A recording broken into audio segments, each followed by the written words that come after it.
یہ حالات کوئی نئے نہیں ہیں،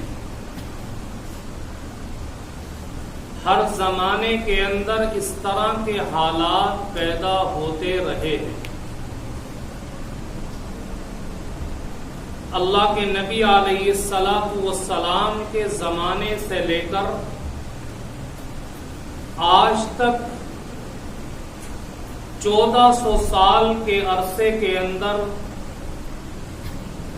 برابر اس طرح کے حالات پیدا ہوتے رہے۔ کبھی اسلام کو نشانہ بنایا جاتا رہا، کبھی مسلمانوں کی مقدس اور پاکیزہ کتاب قرآن کریم پر کیچڑ اچھالی گئی، قرآن کو ختم کرنے کی کوششیں کی گئی، کبھی مسلمانوں کے پیشوا نبی کریم علیہ السلام کی عزت اور ناموس پر حملے کیے گئے۔ لیکن یاد رکھیں کہ اسلام نہ مٹا ہے نہ مٹے گا، کیونکہ اسلام مٹنے کے لیے نہیں آیا بلکہ قیامت تک باقی رہنے کے لیے اسلام آیا ہے۔ اللہ نے قرآن کریم کے اندر ارشاد فرمایا هو الذی ارسل رسولہ بالہدی وَدِينِ الْحَقِّ لِيُظْهِرَهُ عَلَى الدِّينِ كُلِّهِ، اللہ وہ ہے کہ جس نے اپنے رسول کو ہدایت اور دین حق دے کر کے بھیجا تاکہ وہ تمام ادیان کے اوپر اس کو غالب کر سکے۔ میرے بزرگوں، قرآن کریم کے اوپر کیچڑ اچھالی جائے، قرآن کو مٹانے کی کوشش کی جائے، یا نبی کریم علیہ السلام کی عزت اور ناموس پر حملہ کیا جائے، یا اسلام کو ختم کرنے کی سازشیں کی جائیں، یاد رکھیں کہ یہ سازشیں ناکام تو ہو جائیں گی، لیکن قرآن کے اوپر، اللہ کے نبی کی عزت کے اوپر، اسلام کے اوپر ذرہ برابر کوئی آنچ نہیں آ سکتی۔ اسلام جیسے پہلے تھا آج بھی ویسا ہی ہے، قرآن جیسے پہلے تھا آج بھی ویسا ہی ہے، اللہ کے نبی کی عزت جیسے پہلے تھی آج بھی ویسی ہی ہے۔ صرف فرق کیا آیا؟ فرق یہ آیا کہ قرآن سے جو تعلق ایمان والوں کا پہلے تھا آج وہ تعلق قرآن سے نہیں رہا۔ اللہ کے نبی کی عزت اور رفعت جو پہلے تھی آج بھی ویسے ہی ہے۔ فرق یہ آیا کہ ایمان والوں کا تعلق اللہ کے نبی علیہ السلام کی ذات سے، آپ کی تعلیمات سے کم ہو گیا ہے، اور اتنا کم ہوا ہے کہ آج مسلمان ذلت اور رسوائی کی زندگی گزار رہا ہے۔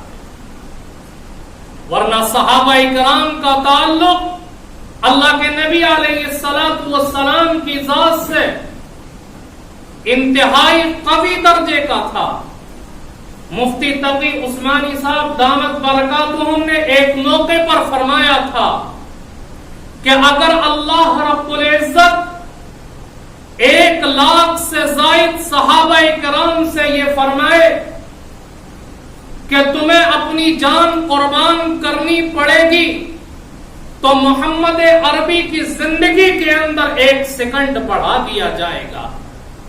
اگر اللہ یہ شرط رکھے تو صحابہ کرام کو اللہ کے نبی سے وہ تعلق تھا، وہ محبت تھی صحابہ کرام کو کہ تمام کے تمام صحابہ کرام ایک لمحے کے لیے بھی نہ سوچتے، بیک زبان ہو کر کے صحابہ کہتے تھے اللہ ہماری جان لے لیجئے لیکن ہمارے محبوب صلی اللہ علیہ وسلم کی زندگی کے اندر 1 سیکنڈ بڑھا دیجئے۔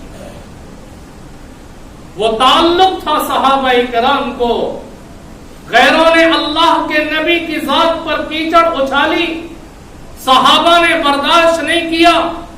حضرت زید ابن دسنہ رضی اللہ تعالیٰ عنہ کو گرفتار کر کے لایا گیا۔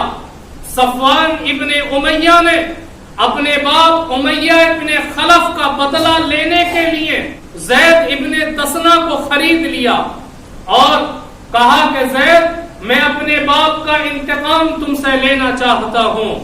پھر اپنے غلام کے ساتھ صفوان ابن امیہ نے حدود حرم سے باہر تنعیم کے اندر ان کو بھیج دیا تاکہ وہاں ان کو قتل کیا جا سکے، اور مدینہ کے اندر اعلان کر دیا کہ جنگ بدر کے اندر قتل ہونے والوں کا بدلہ آج لیا جائے گا.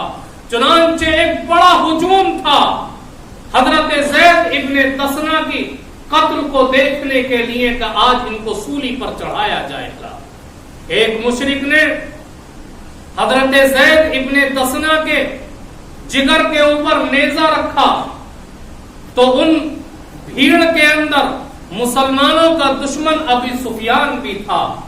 ابو سفیان نے یہ دیکھ کر کے کہا کہ زید کیا اچھا ہوتا کہ آج تمہاری جگہ محمد عربی کا سر ہوتا اور تم اپنے گھر کے اندر عیش و آرام کی زندگی گزار رہے ہوتے.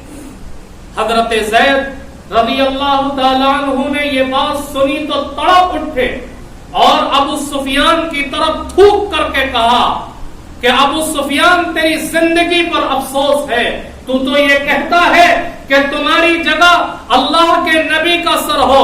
ہم تو اس بات کو بھی گوارا نہیں کرتے کہ اللہ کے نبی کے قدم کے اندر ایک کانٹا چبھے اور ہم اپنے گھروں کے اندر بیٹھے. ہم اس چیز کو بھی گوارا نہیں کر سکتے. ابو سفیان کہتا ہے کہ حبل کی قسم آج تک میں نے کسی کا دوست ایسا نہیں دیکھا جیسا کہ محمد عربی کے دوست ہیں. ان کو دیکھ کر کے ان کے اوپر رشک آتا ہے.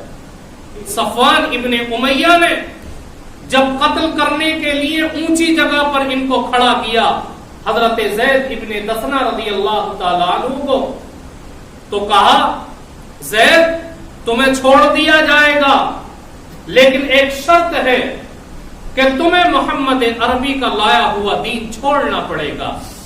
حضرت زید رضی اللہ تعالیٰ عنہ کہتے کہ صفوان ہمارے نزدیک زندگی کی قیمت اتنی نہیں ہے جتنی تمہارے نزدیک ہے.